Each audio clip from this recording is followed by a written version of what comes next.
сайылам. Саламатсыңарбы жолдоштор? Саламат болуңуз. Башкы прокуратуранын академиясынын ачылышы менен куттуктаймын. Ура! Ура! Ура! Эркин туруңлар. Эркин тур.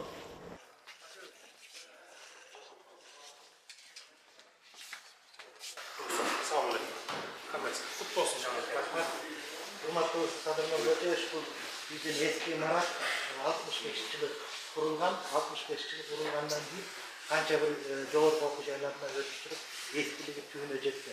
Keyin bizden mamlakat tarafidan qo'ldosh bilan 225 million akcha sarflanib, sirtlari mana unday жаңы Belarusdan Rossiyadan olib kelgan materiallarni qamshilab, zallarni barligini жаңы zamonlar texnologiyasiga batib jabdib Бұл жерде hurmatli Sadir Nurboyev kvalifikatsiyasi жоғары борбору бұл жерде иштеп аткан кызматкерлерди квалификациясы жоғары катай борбор ачкан, ал борбордо биздин оператив кызматкерлер өздөрү сабак берет. Ошол менен бирге ушул жерде биздин кызматкерлер аттестациясын өтүшөт. Действующий прокурор.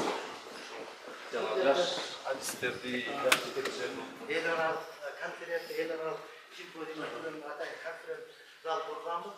Конференц залды заманбап мебелдер деген жакта жасалган. Менин баардыгын айтып коюшум керек. Мынау мебелдердин баары, мынау мебелдердин баары биздин ата мекен өндүрүшчүлөрдөн общество глухих сельхозтарга заказ берип өзүнө.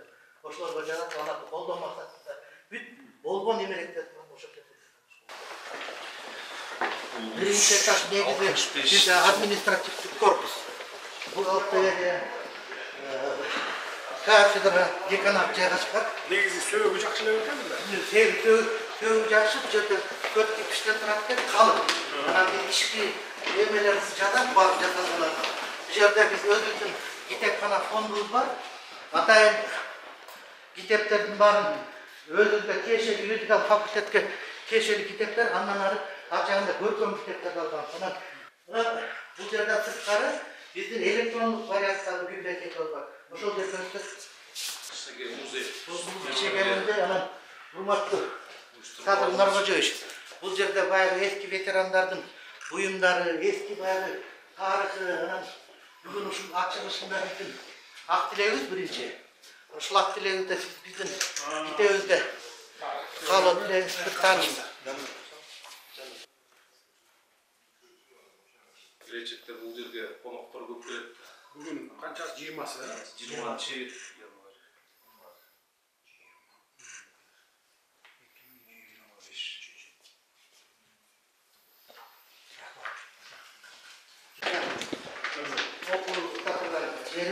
Бул жерде окуя болгон жерлерге эмнелер алып барылат, эмнелер менен тергөөчү камсыздандырыш керек, баардык ошо заттар бар. Мындан сырткары ушул лабораториянын ичинде биз 3 багытта сереттик жүргүзсөк болот. Документтин жасалмаларын, акчанын жасалмаларын жана советный портрет деп коет, өздүктү аныктоого, таанытууга ушундай компьютерлерден жасап берсек болот. То есть толук кандуу экспертиза жүргүзгөнгө мүмкүнчүлүк бар. Bundan ары мына жерде келсек, бул жерде лаборатория 7 экспертизанын багытында өткөрсөк болот. Бул биринчи очередь баллистикалык, дактилоскопия, жана картология, микрочастица жана айтып кеткен 3 экспертизанын толук кандуу практикадан өткөрөт. Практикасын өткөндөн ошо үйрөнүшөт. Мисалы, могу жерде колдун изин алыш үчүн эме менен порошок менен иштеп туруп эле дакта карта менен өздүктү аныктоого багытталган иштерди алып барсалат. Бул баллистиканы изчекеткенге ошол менен бирге могу жерде беледей станок бар. Бул жерде атайын окту кымсып койгон, бул жерде бекитип, кайсы пистолетте мынанын чийини микроскоптон карап стволдун өзгөчөлүгүнө байланыштуу кайсы пистолетте бул ок чыкканын аныктаганга болот. То есть биз толук кандуу экспертиза жүргүзгөнгө кудуретибиз жетет. Бул жер болсо коомдук жер, атайын баягы кылмыш болгон жердин окуясын калыбына келтирүү, студенттерди кароо жүргүзгөнгө үйрөттү. Мисалы, буюртма өлүм болсо, пистолет кандай жатат, кийде кандай жатат, кай жерден атканын бүт үйрөнүш керек. Ошол жерден өз алдынча протокол түзгөндү үйрөттү. Өз алдынча протокол И помещение olsa kvartiranın içinde bulmuş жасалса, bu konuk жай жана кафе, ресторан жасалса. Bundan sırtları bu yerde ayın bütünleri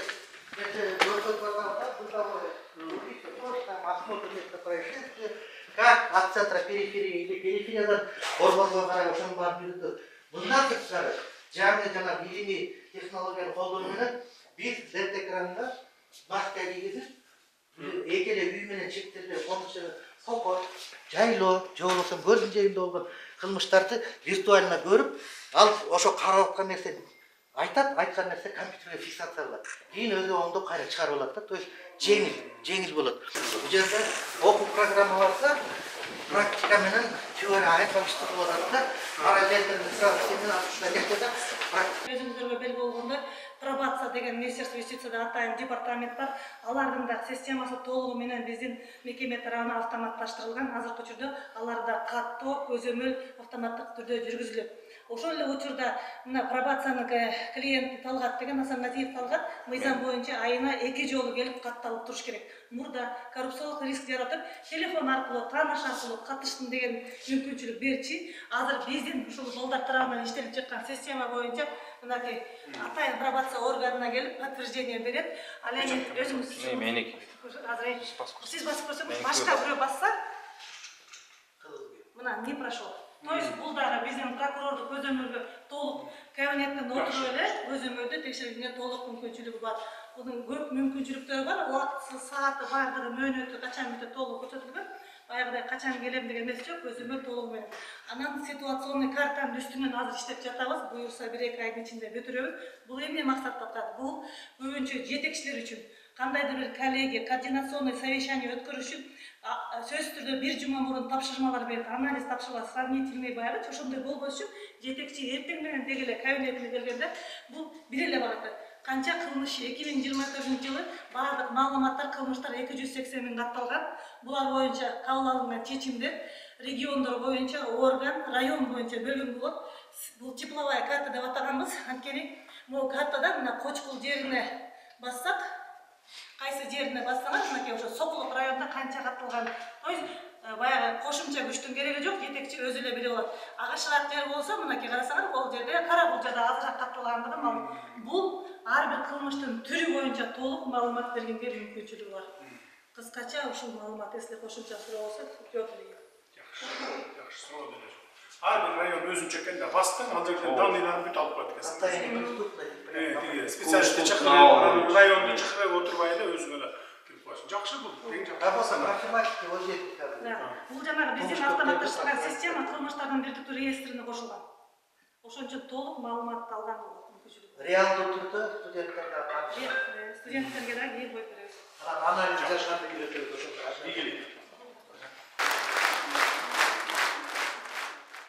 Урматтуу мекендештер, прокуратура органдарынын кымбаттуу кызматкерлери, юридикалык академиянын жалпы жамааты жана студенттери, өлкөбүздө жүргүзүлүп жаткан реформалар, социалдык экономикалык өнүгүүнүн жаңы артыкчылыктары талап кылып жаткан мыйзам үстөмдүгүн камсыздоо, мыйзамдуулукту чыңдоо, айрыкча укук коргоо органдары үчүн кадрларды даярдоо жаатындагы бүгүнкү саамалык мени абдан кубандырып турат.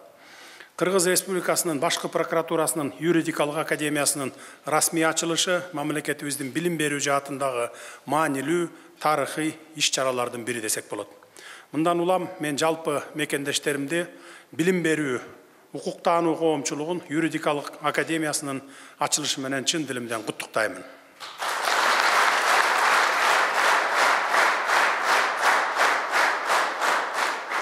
Өзүңүздөр билип туюп тургандай, бүгүнкү замандын шартында прокуратура, юстиция, укук коргоо жана сот органдарынын кызматкерлеринин кесиптик билимине жана компетенциясына карата талаптардын күчөгөндүгүнө байланыштуу аталган органдардын ишинин натыйжалуулугун арттыруу эң маанилүү багыттардын бири болуп саналат.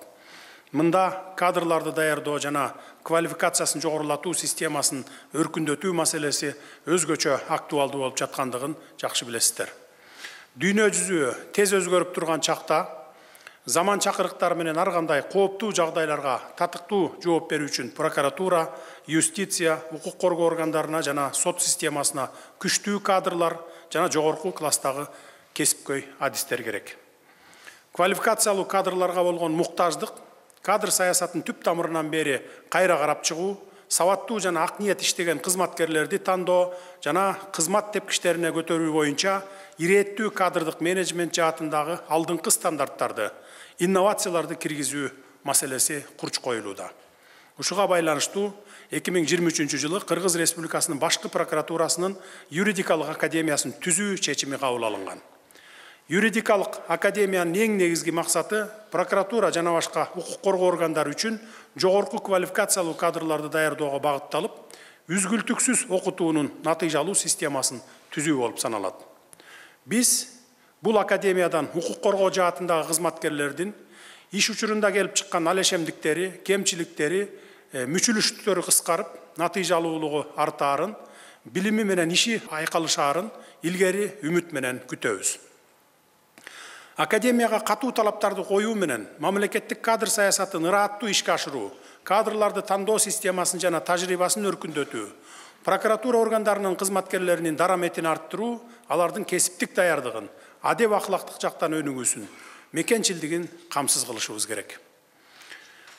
Бул үчүн академияда бардык шарттар түзүлгөн. Юридикалык академиянын бүтүрүүчүсү мыйзам үстөмдүгүн, мыйзамдуулуктун бекемдигин камсыз кылуу, жарандардын укуктары менен эркиндигин, коомдун жана мамлекеттин кызыкчылыктарын коргоо боюнча кызматтык милдеттерин аткаруу жөндөмүн жогорку деңгээлде өздөштүрүп чыгышы зарыл. Айрыкча прокурордук көзөмөлдөр чөйрөсүндөгү укуктук ченемдерди ишке ашыруу үчүн маанилүү болгон маалыматтарды дыкат талдоого алуу менен прокуратура органдарынын функцияларын натыйжалуу аткара алгыдай болушу шарт.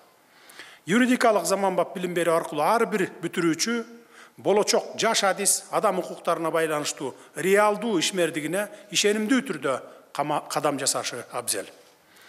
Окуу жайдын профессордук окутуучулар курамынын 65% илимий даражалары жана наамдары бар окутуучулардан тураарын маалымдашты. Ошондой эле окутуу процессине укук коргоо органдарында иштеп жаткан тажрыйбалуу кызматкерлерди дагы тартышыңыздар керек. Юридикалык академиянын ачылышы мындан топтолгон профессордук окутуучулук курам үчүн өтө жоопкерчиликтүү милдетти жүктөп жаткандыгын айта кетишим керек. Мынакей азыркы 1-курстун студенттери буюрса ушул окуу жайдын биринчи бүтүрүүчүлөрү болушат. Мезгил бат эле өтөт, анан алардын билим деңгээли, иште көрсөтө алган кесипкөйлүгү дал ушул юридикалык академиянын кадыр баркын же асманга чыгарат, же тескерисинче жерге түшүрөт. Кесипкөй профессордук окутуучулар курамынын талыбаган эмгеги, ак кызматы менен бул академия юриспруденция тармагындагы белгилүү бир билим берүү жайына дасыккан илимий борборго айланып, жогорку кесипкөй атаандаштыкка жөндөмдүү адистерди даярдаган чоң мектеп атыгат деп мен бекем ишенемин. Ал эми урматтуу студенттер, буюрса силерди юридикалык академиянын биринчи бүтүрүүчүлөрү деген даңазалуу ат күтүп турат. Андыктан азыртадан тарта ар кандай сыноолордон туруктуулук менен чыгып, бул академияга келе турган кийинки студенттерге татыктуу үлгү болушуңуздар керек. Билим алуу ийне менен кудук казгандай деп айтылат, анын сыңарындай көч башы болуп турасыңар, талбай окуп өзүңөрдү көрсөткүлө.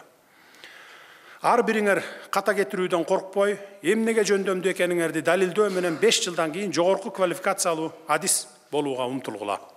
Ата мекендин чыныгы атуулдары катары академиядан алган билимиңер менен жаңы Кыргызстандын өнүгүүсү үчүн көп иштерди жасай аласыңар деп мен силерге үмүт артамын. Сөзүмдүн соңунда башкы прокуратуранын юридикалык академиясынын жалпы жамаатына, студенттерине байсалдуу жол каалаймын. Академиябыздын ачылышы баарыбызга кут болсун. Мамлекетибиздин келечегине иштеп берген академия болсун. Рахмат.